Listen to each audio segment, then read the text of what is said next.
guys for sure make it from this is 310 for to sure. 401. But it's been a blast to be a guest star on your talk show. And we appreciate that.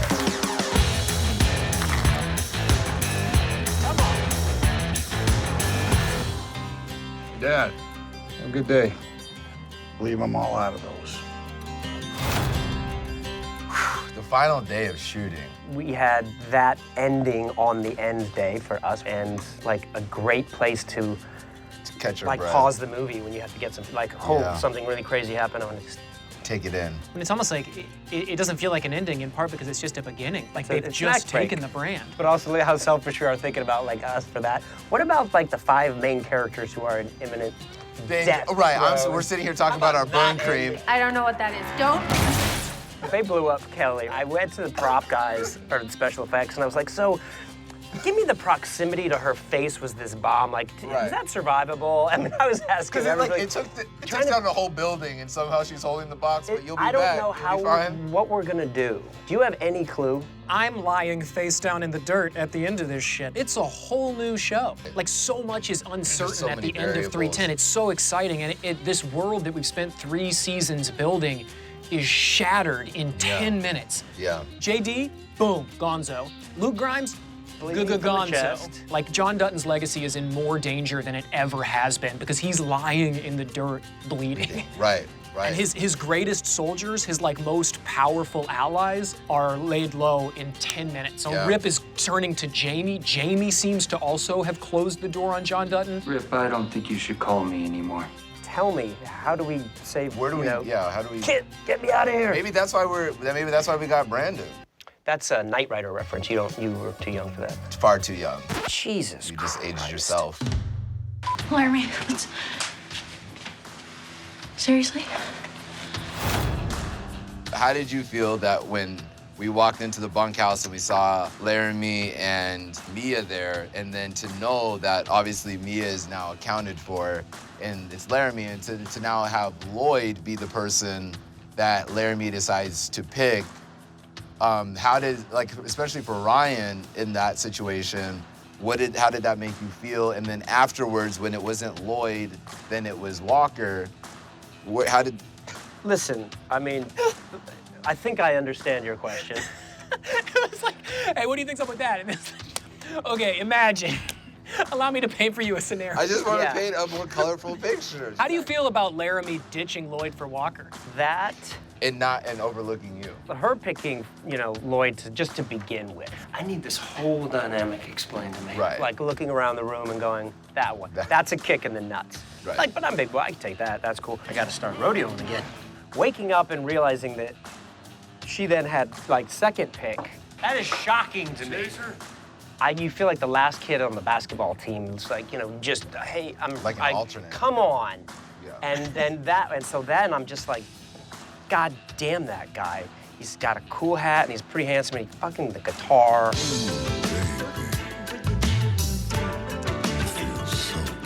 And I'm like, you're a dumb dick. guitar again. There he goes, stringing the strings with his guitar. I got a little crush on him too. That's cool. Yeah, that's all fine. good. I get it. It makes sense. It's not that Laramie picked Walker. It's that Walker didn't pick Ryan. He wishes that he could also be nestled up on his chest and be Maybe strung. if I went blonde. That is one fine son of a bitch.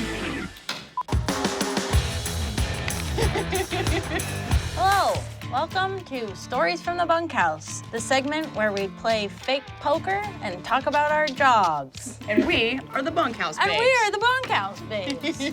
Now, Hassie, what was it like to work with Cole Hauser? What are you guys doing here?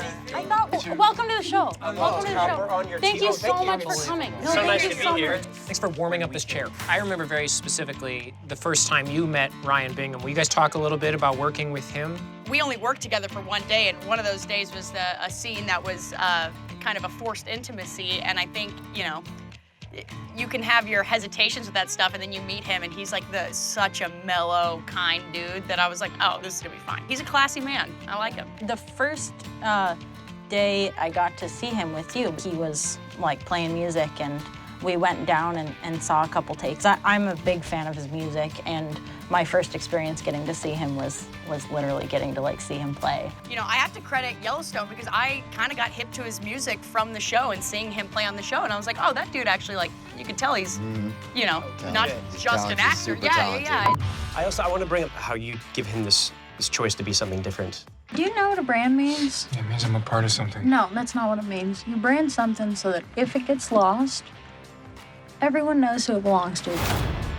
Yeah, I think for Jimmy, it's like he has always just kind of gravitated towards the strongest voice in the room. Like he's always just kind of clung on to any port in the storm. And Rip and Lloyd have been so kind to him, even as they've been sort of difficult taskmasters. And I think that this is maybe the first time in Jimmy's life that he has the luxury of choice and like the privilege of choice. And to be confronted with that, I think is terrifying, because for the first time he has to actually ask himself what Jimmy wants, not what his boss wants. Are you quitting rodeo? You ultimately think that character's gonna cost you or benefit you at the end of it? So far, she's cost me like a broken pelvis, a couple of broken vertebrae, like a pretty You're a net negative at the moment, and you're coming back for more. But also like giving him a reason to recover, right? You still here? You're thick and thin. He hasn't had a lot of reasons to get back up in his life. I think he's been operating like a sort of, like a beaten dog his whole life and getting back up out of like a instinct.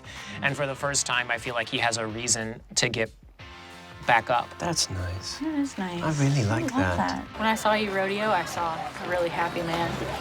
She knows that there's a choice at a certain point, and I think it's a matter of trying to give him the confidence to actually make that choice instead of just sitting in what's comfortable and safe, which literally is like, Yellowstone is safe right now because you do have the brand of... Is anyone safe at Yellowstone? Right.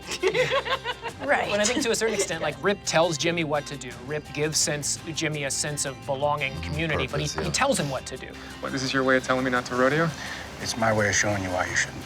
And I think Mia's maybe the first person in Jimmy's life who asks him what he wants to do. Yeah. I saw a man who risked his life to do what he loved, and I fell in love with him. I was really excited to explore this storyline for Jimmy. Like, I was really interested to see like how Jimmy was going to progress as far as like what does he want and what is he gonna do, because he just comes into this series as such a like lost sheep. You Jimmy. As an audience member, you like want desperately for him to have something to identify with. Yeah. And so I think it's really interesting to see Mia come in there and go, you do have a choice, and I do want the best for you, but I'm gonna push you as hard as these guys do. I'm fucking scared. Who ain't scared? I really can't thank you enough for coming to play. Thank you for being with us. Thank you for sharing this time. Thanks, guys.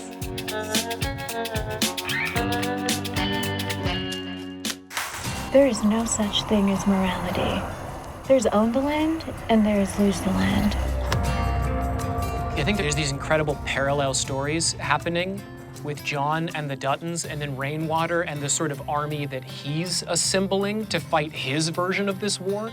And right now, both of them, John Dutton and Rainwater, they both respect the land, they value the land. They have different ideas of what we should do with it or how it should be divvied up. But they have a respect for it that is not met by these private equity firms and by the sort of goals of these companies. It's called economic evolution. Like Rainwater has his Rip, Mo brings plenty. You travel with a man from a warrior clan, but you do not let him make war. Who's a fucking incredible actor and is every bit as like frightening and loyal and competent and powerful as Rip. And is, you know, if Rip's the strong silent type, Mo is even maybe the stronger, more silent type. Suggesting things isn't my job, Chairman. Yeah, because he says nothing. He says, and he's like an incredible soldier. And then also this season, Rainwater brings in his Beth. See you in court. His legal mind, Angela Blue Thunder, who's every bit as powerful and tenacious as Beth is. I will beat them with their own rules. They make their rules to be broken. You have this very interesting dynamic where it's like, not everybody that's fighting with you is for you. In a room full of his enemies, he looked like his friend. Right? And the one thing is like, you're always trying to find when some kind of common thread, something where it's like, okay, is there a way that we can not point these guns at each other and point it somewhere else? And I think in this, like, the Duttons are not interested in building anything on their land, and neither is Rainwater in their tribe. I don't want a casino anymore, and I want an airport. I don't really want another casino either. And so I think when you have these corporations that want to come in and just build this and build that, it's like, well, no. You have no emotional ties to the land. Best of luck. We stopped wolf hunting for a fucking decade. What do you think we're gonna do to an airport? So let's take care of them, and then we'll turn on each other. Yeah. For the time being, the enemy of my enemy is my friend, and I'll use that as long as I can, and everybody's gonna take advantage of that until the most imminent threat disappears, and then we're gonna return to business as usual. You have an opportunity to free that land of him. And it would look like everyone but you who did it. I think the Rainwater-Dutton conflict is also, their sort of unity is also personified in Monica and Casey, who represent sort of both. They in the Venn diagram, there's this overlap, like literally in Tate, right? Like Tate represents both of the, and so they're not necessarily friends, but they're not always necessarily enemies either. You know? But you're not his friend. No, I am not.